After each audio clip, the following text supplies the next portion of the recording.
Hi, welcome back to my channel. So today I just want to tell you my first 4 books for Mission TBF 2022.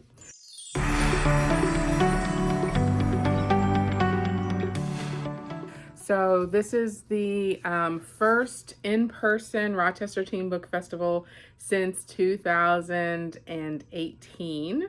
So we did have in-person festival in 2018. Then we took a year off, 2019, to kind of make some plans. We were really revamping the organization and the festival. And then we were set to come back 2020. And then there was this global pandemic thing that happened, so we had to cancel. Then we had a virtual festival in 2021. So we are so excited to have TBF be back in person. This year it's going to be all new because we're doing it in the fall, so it'll be September. And there are going to be 18 authors, and it's going to be out at the baseball stadium, Frontier Field in Rochester. So I'm really excited to see what the directors of the festival have cooked up. Even though because I'm on the board, I do know a little bit about what's going on, but it's never imaginable. It's never even close to what you think it's going to be once you actually get there. So if you are anywhere near Rochester, New York, save the date in September, which I wish I could remind you what the date is, but I can't. I'll put it in the description. So my goal every year is to read at least one book by each author who's coming. So there's 18 authors coming this year, and hopefully that won't be too difficult. And some of them I've already read. So usually I save those for the end in case I don't get a chance to read a book from everyone, but we'll see what happens. So A.S. King is a longtime alumni of TBF, and she will be back this year, so I'm excited. I actually bought this one last year and didn't get a chance to read it. I have read other books written by her, but I can read what it's about. Time has stopped. It's been June 23rd, 2020 for nearly a year, as far as anyone can tell. Frantic adults demand that teenagers focus on finding practical solutions to the worldwide crisis. Not everyone is on board, though. Javelin throwing prodigy Truda Becker is pretty sure her solution time class won't solve the world's problems, but she does have a few ideas that might. Truda lives in a house with a switch that no one ever touches. A switch her father protects every day by nailing it into hundreds of progressively larger boxes.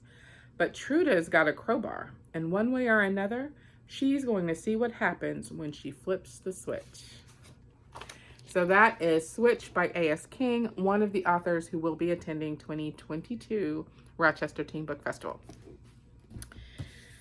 A new author for us this year is Vincent Tirado. Vincent's pronouns are they, them, and they are an Afro-Latina Bronx native.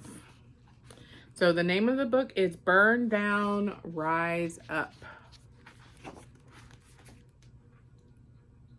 For more than a year, the Bronx has been plagued by sudden disappearances that no one can explain.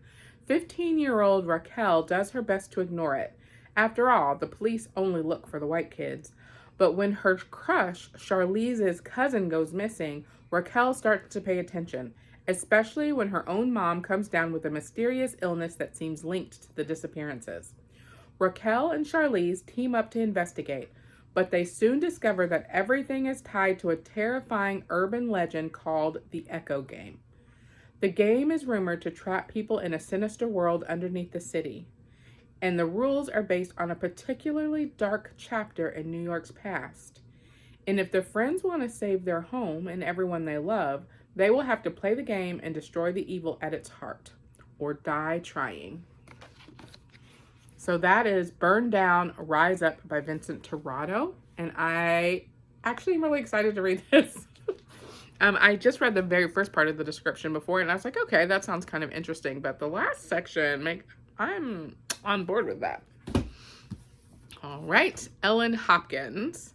I think lots of YA readers are pretty familiar with Ellen Hopkins.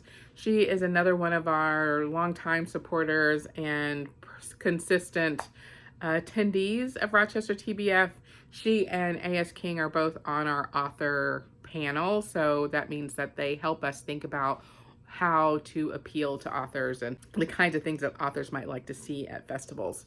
So a lot of Ellen's work is written in verse, which is really hard for my brain to focus on. Like, I have a hard time really attending to a story when I'm really paying attention to the formatting. So I really like her books in audio where somebody is just reading it out loud to me. This one feels especially timely. So there's, you can see the shape outline of the gun here. So feel free to skip past reading a little bit about this book if you don't feel like you have the capacity for that right now. People kill people. Guns just make it easier. A gun is sold in the classifieds, bought by a teenager for protection. 1 week will bring 6 teens to Tucson, Arizona, into close contact in a town wrought with political and personal tensions. Someone will shoot, and someone will die. So that's People Kill People by Ellen Hopkins, on my list to read for Rochester Teen Book Festival 2022. And then the last book I'll tell you about in this little video is by Jennifer Dugan, Some Girls Do. I've never read any Jennifer Dugan books before, so she is a new to me author, though it looks like she is not a new author. This is not a debut novel. I'm just checking Jennifer's pronouns. Yes. Writer, geek, and a romantic who writes the kinds of stories she wishes she'd had growing up. Okay.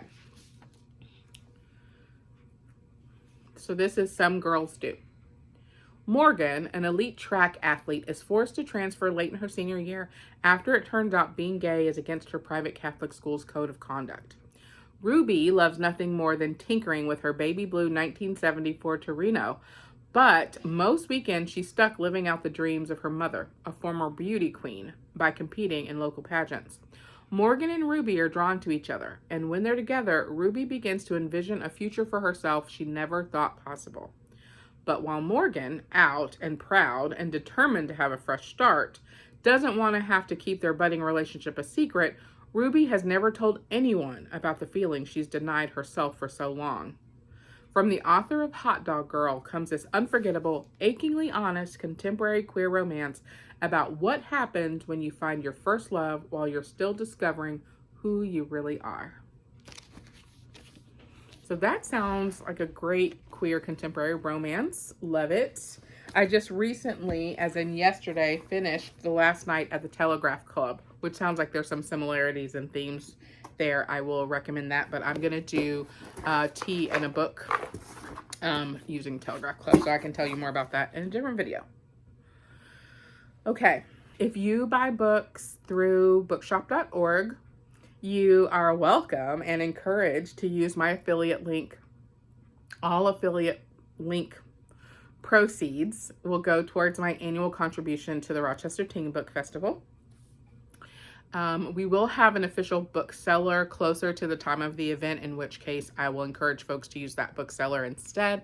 But for now, the affiliate link is a great way to help support local independent bookstores in general, and my affiliate link is set up for that. And there was one more thing I was going to tell you.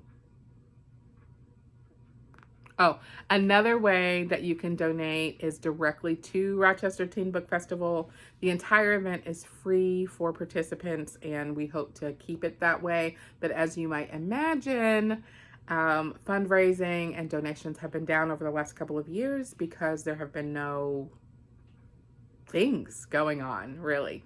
So if you'd like to donate to Rochester Teen Book Festival, please do so through the link on the website. Okay, I will catch you on the next one.